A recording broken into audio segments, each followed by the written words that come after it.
اب میرے بھائیو اگلی 2 آیات کے اندر بلعام بن بعورہ کا ذکر آنے جا رہا ہے.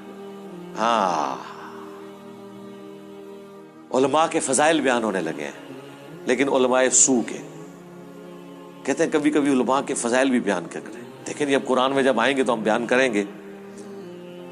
بلعام بن بعورہ، بلعم بن بعورہ بھی اور بلعام بن بعورہ یہ دونوں الفاظ کے ساتھ تفصیل ملتی ہے. المستدرک للحاکم میں جو میں نے شروع میں تعارف کرایا، قرآن کی بیسٹ 3 تفسیر کے چیپٹر ہیں، بخاری کا کتاب التفسیر، ترمذی کا کتاب التفسیر اور حاکم کا. المستدرک للحاکم میں موجود ہے کہ یہ آیات ایک یہودی عالم کے بارے میں نازل ہوئی، بلعام بن بعورہ کے بارے میں.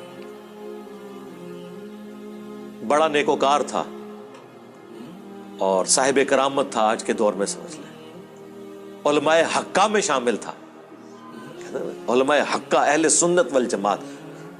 علماء حقہ تے لفظ ہی غلط ہے، حقہ نہیں ہوتا، حق ہوتا ہے، پیش بھی پڑھ سکتے ہیں حقہ. تو یہ علماء حق میں شامل تھا اس زمانے کے، لیکن دنیا کا کتا بن گیا. اللہ نے پھر اس عالم کی مثال کتے کی مثال سے بیان کی ہے کہ جیسے کتے کے اوپر کوئی بوجھ ڈالیں تب بھی وہ ہانپتا ہے، نہ ڈالیں تب بھی وہ ہانپتا ہے. اس کی عادت ہے، ہر وقت اس کی رال ٹپکتی رہتی ہے، وہ زبان باہر نکال کے رکھتا ہے. وہ دنیا کا کتا بن گیا عالم. ہم نے اسے علم کے ذریعے بلند کیا، لیکن اس نے اپنے آپ کو پستی میں گرا لیا.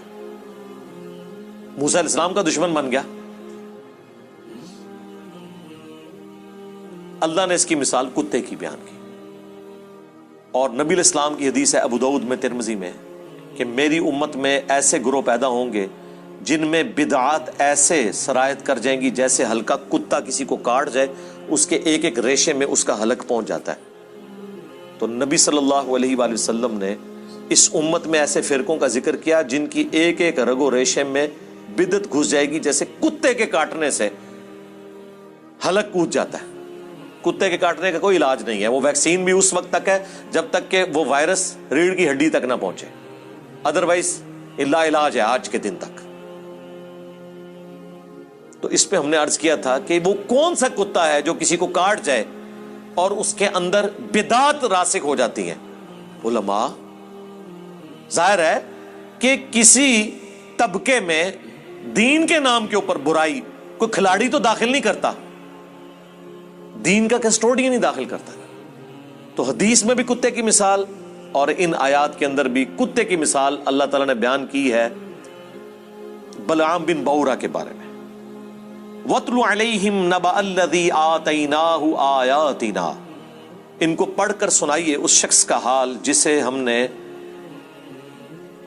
وارث بنایا تھا اپنی آیات کا، علم عطا فرمایا تھا. فَانْسَلَخَ مِنْهَا، وہ خود ہی اس سے پٹا توڑ کے نکل گیا. یعنی ہم نے تو اسے بلند کیا تھا لیکن اس نے نافرمانی کی روش اختیار کی. فَأَتْبَعَهُ الشَّيْطَانُ، تب اس کے پیچھے لگ گیا شیطان. فَكَانَ مِنَ الْغَاوِينَ، تو وہ بھی گمراہوں میں شامل ہو گیا. علم دیا تھا لیکن علم پر عمل نہ ہو تو علم کس کام کا؟ جب تک آپ اس سے فائدہ نہیں اٹھائیں گے. اس سے کوئی علم کو اللہ تعالیٰ کنڈیم نہیں کر رہا کہ وہ گمراہ اس لیے ہوا کہ علم والا تھا، نہیں، گمراہ اس لیے ہوا کہ علم کے باوجود اس نے اپنے علم کے مطابق عمل نہیں کیا. اگر علم نہ ہوتا تو وہ ویسے ہی گمراہ ہے، اس کا تو ذکر کرنے کی بھی ضرورت نہیں ہے. وَلَوْ شِئْنَا لَرَفَعْنَاهُ بِهَا، اور اگر ہم چاہتے تو بلند کر دیتے اس کا رتبہ. وَلَكِنَّهُ أَخْلَدَ إِلَى الْأَرْضِ، لیکن خود ہی اس نے اپنے آپ کو پستی میں گرا لیا.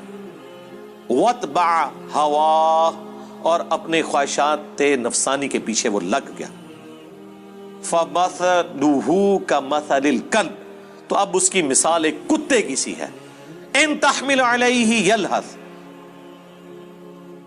اگر اس کے اوپر کوئی بوجھ ڈالا جائے تب بھی وہ زبان ہانپے. او تترکہ یلہث، یا اسے اس کے حال پہ چھوڑ دیا جائے تب بھی وہ ہانپے. ذالک مثل القوم الذین کذبوا بآیاتنا، یہی حال ہوتا ہے ان لوگوں کا جو اللہ کی آیات کو جھٹلا دیتے ہیں. فقصص القصص لعلہم یتفکرون، تو اے نبی علیہ السلام انہیں یہ بات، یہ قصہ بیان کریں، شاید وہ غور و تفکر کریں، پلٹ آئیں اللہ کی طرف. ساء مثلا للقوم الذین کذبوا بآیاتنا، کیا ہی بری مثال ہے ان لوگوں کی جو ہماری آیات کو جھٹلاتے ہیں. وَأَنفُسَهُمْ كَانُوا يَظْلِمُونَ، اور وہ اپنی ہی جانوں پر ظلم کرنے والے ہوتے ہیں. مَن يَهْدِ اللَّهُ فَهُوَ الْمُهْتَدِي، جسے اللہ ہدایت بخشے وہی ہدایت پہ ہوتا ہے. وَمَن يُضْلِلْ، اور جسے وہ گمراہ کر دے، فَأُولَئِكَ هُمُ الْخَاسِرُونَ، تو پھر ایسے ہی لوگ ہیں جو خسارہ پانے والے ہیں. اللہم اہدنا فیمن ہدیت، اللہم اہدنا الصراط المستقیم، صراط الذین انعمت علیہم غیر المغضوب علیہم ولا الضالین، آمین. یہاں پہ یہ قصہ بلعام بن بعورہ کا مکمل ہوا. میں نے اس کے اوپر بڑی تفصیلی ایک ویڈیو بھی ریکارڈ کروا دی تھی، وہ آپ دیکھ لیں. ایک کتے کی مثال علماء سو کے لیے آئی ہے اور دوسری گدھے کی مثال. قرآن میں آپ دیکھیں یہ دونوں مثالیں علماء کے لیے آئی ہیں جو علم کے باوجود اس پہ عمل نہیں کرتے. اللہ کا ان پہ کتنا غصہ ہے، عام بندے پہ اتنا غصہ نہیں ہے. گدھے کی مثال قرآن میں آئی سورۃ الجمعہ میں. علماء یہود کو اللہ نے کہا یہ گدھے کی مثال ہے، جیسا کہ گدھے کے اوپر کتابیں لاد دی جائیں. اللہ نے کہا کہ کتابیں لادی ہو نا گدھے پہ، اس کی مثال ہے علماء یہود. کیوں؟ گدھے پہ کتاب لاد دیں تو وہ اس کا بوجھ تو اٹھا لیتا ہے، اس کو پڑھ کے استفادہ نہیں کر سکتا. تو وہ علماء جو علم سے استفادہ نہ کریں وہ گدھے کی مثال ہیں. وہ لوگ جو علم سے استفادہ کر لیں، چاہے وہ ڈگری والے عالم ہوں یا بغیر ڈگری والے، ان کے بارے میں تو اللہ نے قرآن میں فرمایا انما یخشی اللہ من عبادہ العلماء، اللہ کی خشیت اور معرفت صرف ہے ہی اہل علم کو.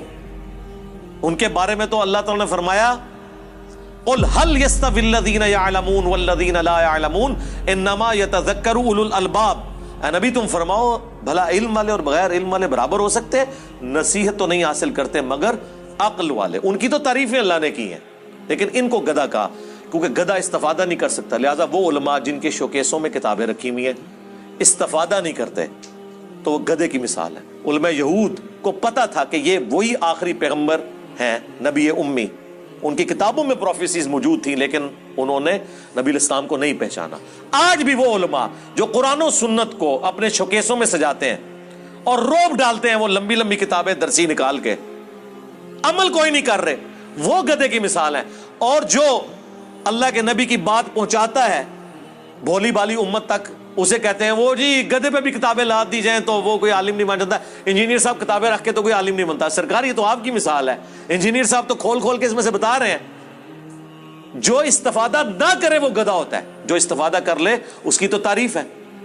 اور حدیث میں صحیح بخاری مسلم میں آیا کہ نبی علیہ السلام نے فرمایا میں نے اپنی امت کے ان علماء واعظین کو کولو کے گدھے کی طرح اپنی انتڑیوں کے گرد چکر کاٹتے ہوئے جہنم کی آگ میں دیکھا ہے. جیسے کولو کا بیل ہوتا ہے نا، گدھا بھی یوز ہوتا تھا. وہ گندم کے سٹے میں سے دانے کو الگ کرنے کے لیے وہ چلایا جاتا تھا اپنی انتڑیوں کے گرد. اندازہ کریں، کیونکہ وہ کچھ کہا کرتے تھے جس پہ وہ خود عمل نہیں کرتے تھے.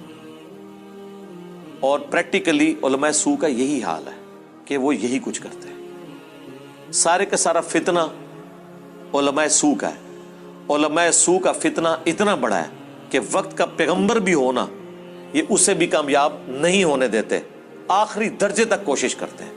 عیسیٰ ابن مریم کے مقابلے کے اوپر کون کھڑا ہوا تھا؟ یہودی علماء. کوئی ان کے زمانے کا کوئی پلیئر تو کھڑا نہیں ہو گیا تھا، کوئی کشتی کرنے والا پہلوان تو نہیں آ گیا تھا. علماء آگے تھے کہ اسے یروشلم میں ہم نے نہیں بات کرنے تھی، کیونکہ وہ یروشلم میں کھڑے ہو کے ان کی حرام خوریوں کو ہائی لائٹ کرتے تھے اور کہتے تھے کہ تم نے کتابوں کا راستہ چھوڑ دیا. وہی ہمارے والی بات جو ہم کہتے ہیں کتابوں کا دین اور بابوں کا اور. اب 25 سال کا ایک نوجوان جس کی داڑھی بھی مشکل سے نکلی ہوئی ہے، جب 80-90 سال کے بابوں کو آگے کہے گا کہ حرام خورو چھوڑو، تو کہیں گے یار تجھے تمیز نہیں علماء سے بات کرنے کی؟ انہوں نے فتوے جاری کیے عیسیٰ ابن مریم کے، وہ تو اللہ نے انہیں زندہ اٹھا لیا آسمانوں پہ بچا کے، ادروائز مولویوں نے اپنا کام ڈال دیا تھا۔ تو جب انبیاء ان مولویوں کے شر سے محفوظ نہیں رہتے جب تک کہ اللہ تعالیٰ انہیں بچا نہ لے، سرکار تسی میں تے شاہی کوئی نہیں سوائے اس کے کہ آپ ان کی ڈاکٹرن ان کے اوپر الٹ دیں، جو اللہ کے فضل سے اس پلیٹ فارم سے ہو گیا ہے۔ بس اب آپ ان کی چیخیں سنیں، اللہ کے نبی کا جھنڈا انشاءاللہ بلند ہوگا انشاءاللہ تعالی۔ اللہ تعالیٰ سے دعا ہے کہ جو حق بات میں نے کہی اللہ تعالیٰ ہمارے دلوں میں راسخ فرمائے، اگر جذبات میں میرے منہ سے کوئی غلط بات نکل گئی اللہ تعالیٰ ہمارے دلوں سے محو کر دے، ہمیں معاف کر دے، دھو ڈالے ہماری خطاؤں کو، ہمیں کتاب و سنت کی تعلیمات پر عمل کر کے دوسرے بھائیوں تک پہنچانے کی توفیق عطا فرمائے۔ سبحانک اللہم و بحمدک، اشہد ان لا الہ الا انت، استغفرک و اتوب الیک، وما علینا الا البلاغ المبین۔ جزاکم اللہ خیرا۔